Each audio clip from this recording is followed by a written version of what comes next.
युवराज आह्लाद की जय हो। असुर लोक के राजकुमार प्रहलाद पधार रहे हैं। उन्हें आने दो।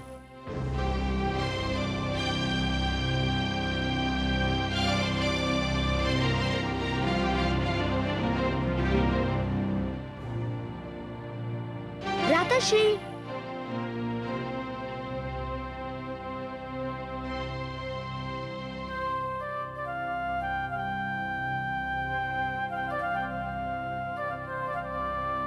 मैं आपके दर्शन को व्याकुल था भ्राताश्री। मत पूछिए मुझे आज कितना हर्ष हो रहा है। मुझे भी आपसे मिलकर बहुत प्रसन्नता हुई अनुज। मेरे माता पिता कैसे हैं? आपके माता पिता? मेरे माता पिता कामरूप नरेश विप्रचित्ती और महारानी सिंगिका। वे सकुशल है भ्राताश्री। मैं उन्हीं का पत्र लेकर आपकी सेवा में आया हूँ। क्या लिखा है पत्र में? मुझे कोई ज्ञान नहीं। मुझे पत्र पढ़ने की अनुमति नहीं थी। होती भी तो मैं नहीं पढ़ता। क्यों? किसी का पत्र पढ़ना शिष्टाचार के विरुद्ध है।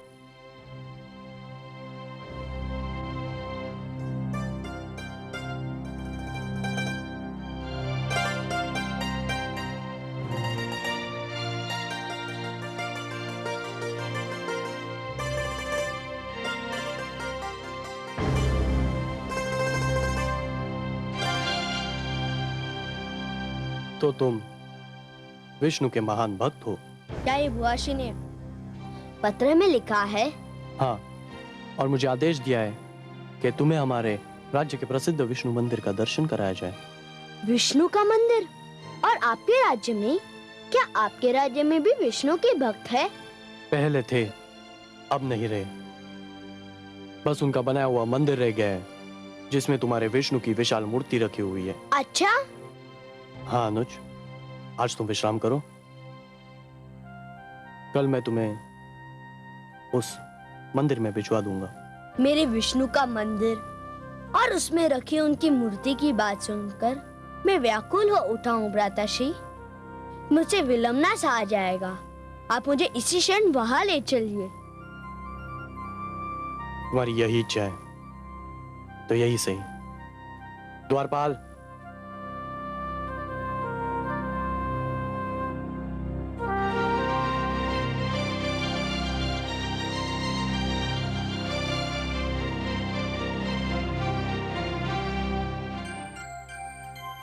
मेरे अनुज को इसी समय मंदिर के दर्शन करा दिए जाए। जो आज्ञा युवराज। आपको कोटि कोटि धन्यवाद भ्राताश्री। मैं मंदिर के दर्शन के उपरांत आप ही के पास आ जाऊंगा। हाँ हाँ, क्यों नहीं, मैं तुम्हारी प्रतीक्षा करूंगा।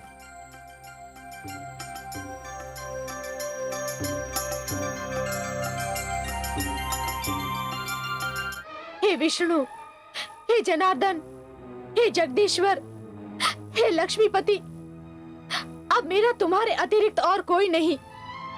सबने मुझ दुखियारी से मुंह मोड़ लिया है। मन की व्यथा तुमसे न कहूं तो किससे कहूं? मुझे तुम पर विश्वास है। तुम ही मेरे ईश्वर हो। मेरे पुत्र की रक्षा करो प्रभु, उसके विश्वास की रक्षा करो। एक दुखियारी माँ की पुकार सुन लो प्रभु, पुकार सुन लो। ओम नमो भगवते वासुदेवाय। ओम नमो भगवते वासुदेवाय। ओम नमो भगवते वासुदेवाय। ओम नमो भगवते वासुदेवाय। ओम नमो भगवते वासुदेवाय। हे विश्वेश्वर, आपने सृष्टि में अनेक सुंदर भावनाओं को जन्म दिया है, बहुत से सुंदर नाते बनाए हैं, पर ये ममता की भावना, माता पुत्र का ये नाता पहले ही इतना सुंदर बनाया है कि इसके आगे हर सुंदरता फीकी पड़ जाती है। कवि की कविता इसे शब्दों में बांध नहीं सकती, चित्रकार की कला इसे रंगों में अंकित नहीं कर सकती, कोई शिल्पकार इसे मूर्ति में ढाल नहीं सकता। ममता का क्षेत्र तो आपका है महादेवी, वो आपका वरदान है। ममता के समक्ष संसार तो क्या, स्वयं मैं भी शीश नवा देता हूं।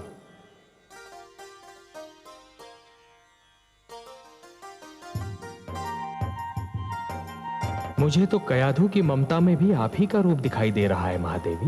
ओम नमो भगवते वासुदेवाय।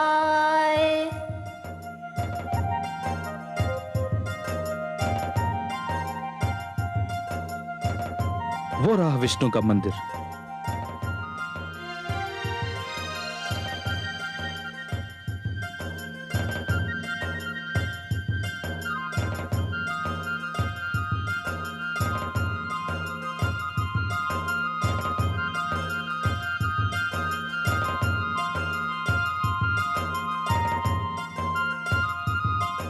यही वो मंदिर है राजकुमार, जिसके अंदर विष्णु की मूर्ति है। आप भीतर जाइए और जब तक मन करे उसके दर्शन और पूजा कीजिए। तुम्हारा बहुत बहुत धन्यवाद।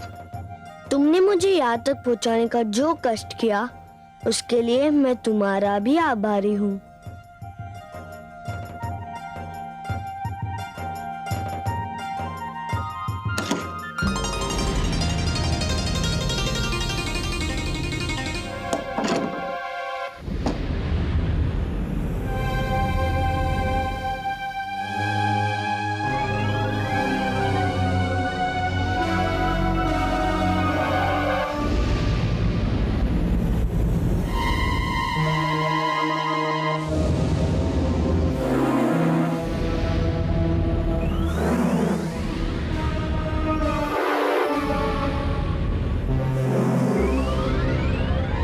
भ्राताश्री ने तो कहा था कि ये भगवान विष्णु का मंदिर है, पर ये तो कोई सर्पकुंड और नाग भंडार दिखाई देता है।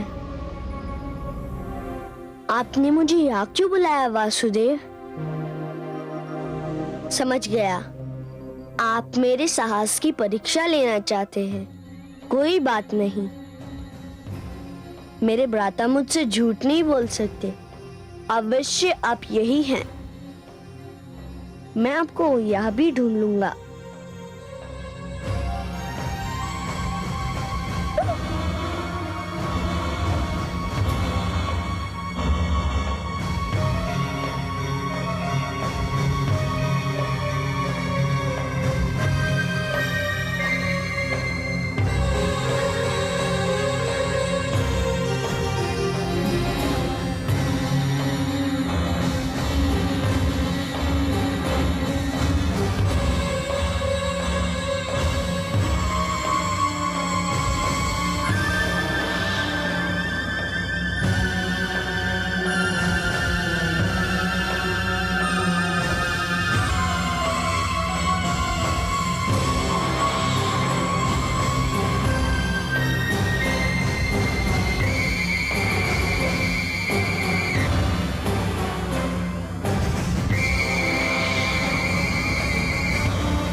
14 भुवन, चाहे बैरी हो, जाको राखे साइया, मार सके ना कोई, जाको राखे साइया, मार सके ना कोई।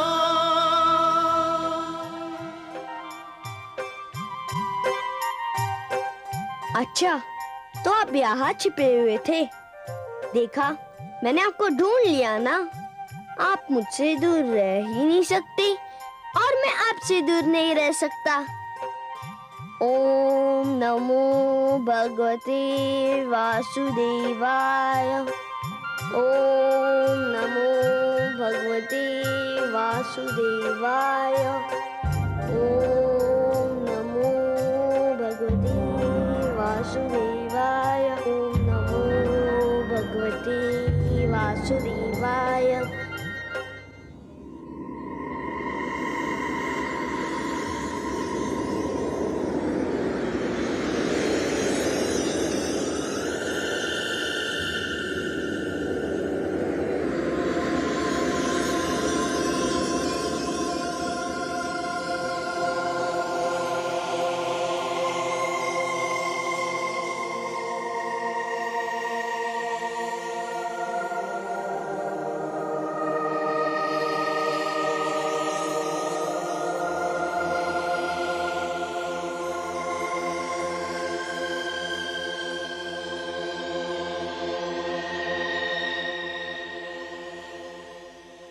युवराज की आज्ञा का पालन कर दिया गया है।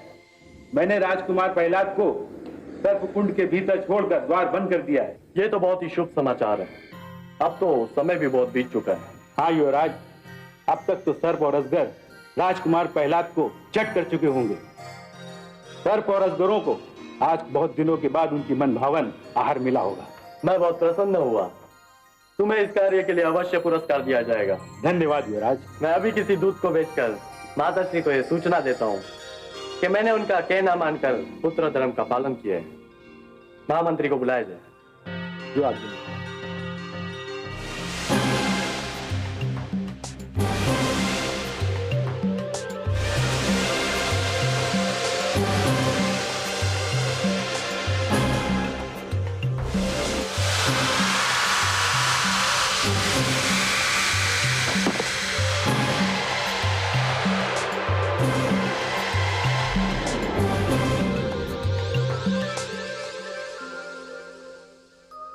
महादेवी, देखा आपने महादेवी, देखा विधि का न्याय।